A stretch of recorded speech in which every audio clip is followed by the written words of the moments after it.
The framers of our Declaration of Independence knew well the lessons of history. The noble document they drafted still stands as a monument to their wisdom, and each of us should re-examine and keep in mind the inspired words they set forth. We hold these truths to be self-evident, that all men are created equal, that they are endowed by their Creator with certain unalienable rights, that among these are life, liberty, and the pursuit of happiness. That to secure these rights, governments are instituted among men, deriving their just powers from the consent of the governed. Since God created man with certain unalienable rights, and man in turn created government to help secure and safeguard those rights, it follows that man is superior to government and should remain master over it.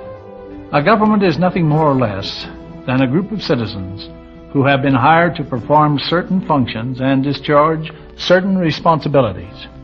Government itself has no innate power or privilege to do anything, for its only source of authority and power is from the people who have created it. We, the people, do ordain and establish this Constitution for the United States of America.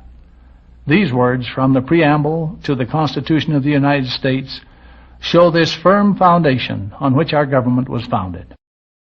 It is equally important to keep in mind that the people who create a government can give to that government only such powers as they themselves have in the first place.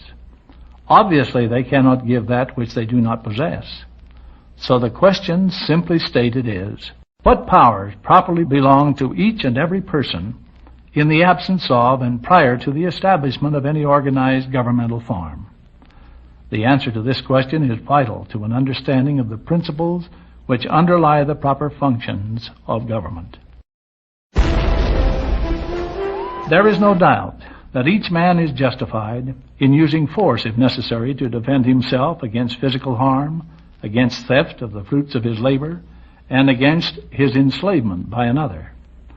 Indeed, the early pioneers found that a great deal of their time and energy was being spent in defending themselves, their property, and their liberty. But in order for man to prosper, he cannot afford to spend his time constantly guarding his family and his property against attack and theft. So he joins together with his neighbors and hires a sheriff. At this precise moment, government is born. The individual citizens delegate to the sheriff their unquestionable right to protect themselves. The sheriff does for them only what they had a right to do for themselves, nothing more.